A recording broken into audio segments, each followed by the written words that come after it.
सरसंघचालक डॉक्टर मोहन भागवत बोले, तीसरे विश्व युद्ध की कगार पर विश्व, भारत की ओर नजरें। दुनिया तीसरे विश्व युद्ध की कगार पर है। इसकी वजह यूक्रेन या गाजा हो सकता है। ऐसे में विश्व आत्मिक शांति हेतु भारत की ओर आशापूर्ण दृष्टि से देख रहा है। योगमणि ट्रस्ट जबलपुर के तत्वाधान में स्वर्गीय डॉक्टर उर्मिला ताई जामदार स्मृति प्रसंग के अवसर पर राष्ट्रीय स्वयंसेवक के सरसंघ चालक डॉक्टर मोहन भागवत ने वर्तमान में विश्व कल्याण हेतु हिंदुत्व की प्रासंगिकता पर अपने विचार रखे। जबलपुर के नेताजी सुभाष चंद्र बोस सभागार में आयोजित समारोह में डॉक्टर मोहन भागवत ने पाश्चात्य विचारधारा पर प्रकाश डालते हुए कहा कि दुनिया में विकास के साथ नास्तिक और आस्तिक विचारधारा भी समृद्ध हुई और ये संघर्ष का विषय भी बना।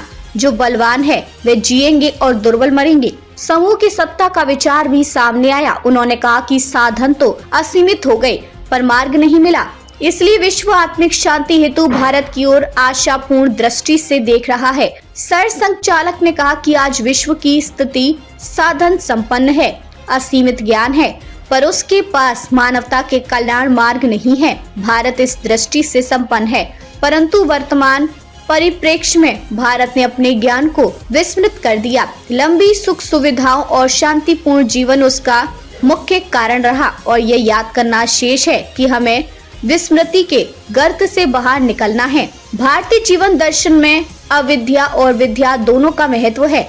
भौतिक और आध्यात्मिक जीवन में संतुलन बना रहे, इसलिए दोनों का सह संबंध आवश्यक है। हिंदू धर्म में दोनों मार्ग से होकर चलता है, इसलिए अतिवादी और कट्टर नहीं है। पश्चिम की अवधारणा में अतिवादिता तथा कट्टरपन दिखता है, क्योंकि उन्हें अपने स्वार्थ की हानि का डर है। इस कारण से ये उनकी दृष्टि अधूरी है। मोहन भागवत ने यह भी इंगित किया कि सृष्टि के पीछे एक ही सत्य है तथा उसका प्रस्थान बिंदु भी एक ही है। जनमानस में हिंदू शब्द बहुत पहले से प्रचलित था, बाद में इसका उल्लेख ग्रंथों में ही हुआ है, परंतु जनवाणी के रूप में गुरु नानक देव ने सर्वप्रथम इसका प्रयोग किया।